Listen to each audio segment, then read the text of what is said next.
बिस्मिल्लाहिर्रहमानिर्रहीम अस्सलाम वालेकुम। Welcome to my channel Rashida Nazeer kitchen. आज मैं बनाने लगी हूँ लाहौरी मुर्ग छोले। तो आइए बिस्मिल्लाहिर्रहमानिर्रहीम पढ़कर स्टार्ट करते हैं। हाफ़ केजी के करीब मैंने चने लिए हैं जो रात को भिगो कर रख दिए थे। 1 टेबलस्पून के करीब मैंने इसमें सॉल्ट ऐड किया और थोड़ा सा लिटिल बिट मैं इसमें ऐड करूँगी। तकरीबन हाफ़ टी स्पून के करीब मैं इसमें डाल दूँगी बेकिंग सोडा। तो इसको मैं तकरीबन 30 से 35 मिनट के लिए उबलने के लिए रख दूँगी। अच्छा, 2 मीडियम साइज़ के मैंने अनियन लिए हैं और हाफ़ कप के करीब मैंने ऑयल लिया है और इसके अंदर मैं अपने अनियन ऐड कर दूँगी और इसे तकरीबन मैं ब्राउन होने तक के लिए कुक करूँगी। इस तरह से ये देखें। अब इसके अंदर मैंने 2 गार्लिक क्यूब्स ऐड कर दिए और 2 ही मैं इसमें जिंजर क्यूब्स ऐड कर दूँगी। ऐसे अगेन उसे मिक्स करें अच्छे से। मिक्स करने के बाद तकरीबन मैं इसमें टमाटो ऐड कर दूँगी। इस तरह से फिर आप अच्छे से मिक्स कर लें। तकरीबन 5 से 6 मिनट के लिए इस मसाले को आप अच्छे से भून लें ताकि जिंजर और गार्लिक जो है ना अच्छे से मिक्स हो जाए। और जो मैंने इसमें टमाटो डाला था, अब तकरीबन मैंने इसमें मैंने होल मसाला जात ऐड कर दिए थे। अब फिर मैं अगेन अच्छे से इसे 5 से 7 मिनट के लिए भून लूँगी। 1 टेबलस्पून मैंने इसमें सॉल्ट ऐड किया। 1 टेबलस्पून ही मैंने इसमें ऐड की है रेड चिली पाउडर। 1 टेबलस्पून मैंने इसमें ऐड किया है गरम मसाला। 1 टेबलस्पून मैंने इसमें ऐड की है हल्दी और 1 टेबलस्पून ही मैंने इसमें मोटी कुटी हुई लाल मिर्च।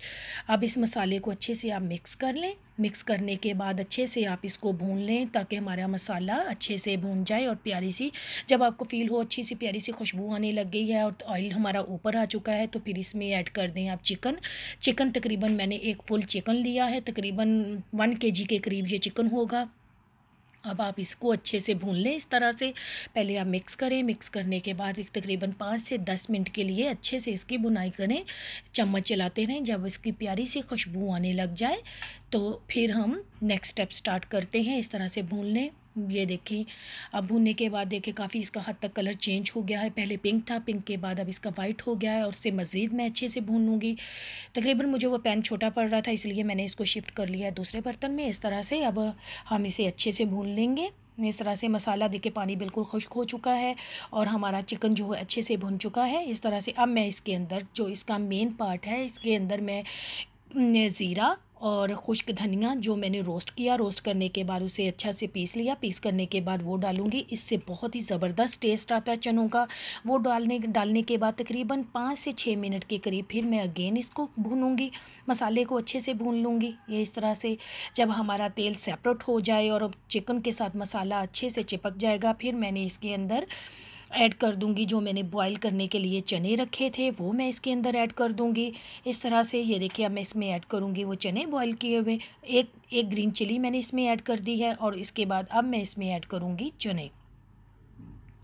ये देखिए, उसको मैं पानी समेत इसके अंदर ऐड कर दूंगी जिस पानी में मैंने इसको बॉईल किया था।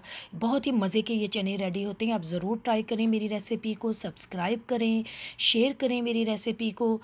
तो अपना इन कमेंट्स में मुझे बताएं कैसी लगी आपको मेरी रेसिपी। बहुत ही मज़े के ये चने बनते हैं मुर्ग छोले, आप ज़रूर ट्राई करें। बहुत ज़बरदस्त इसका टेस्ट आता है। अच्छा, अब इसके बाद इसमें मैं ऐड कर दूंगी फ्रेश कोरिएंडर, हमारा धनिया ऐड कर दूंगी इसके बाद, और साथ ही तकरीबन 2 से 3 अदद मैं इसके अंदर ग्रीन चिली डाल दूंगी। कवर कर देंगे। चले डिश आउट करें अपने मेहमानों के साथ, अपनी फैमिली के साथ आप इंजॉय करें। बहुत ही मज़े के ये चने बनते हैं मुर्ग छोले। आप इसको नान के साथ पेश कर सकते हैं मेहमानों के, आप वैसे भी खा सकती हैं, लेकिन मैंने इसके साथ स्पेशल वेजिटेबल राइस बनाए हैं, उसके साथ बच्चों को बहुत ज़्यादा पसंद है। दुआओं में याद रखें, अपना बहुत सारा ख्याल रखें। मिलते हैं हम नेक्स्ट न्यू रेसिपी के साथ। अल्लाह हाफ़िज़।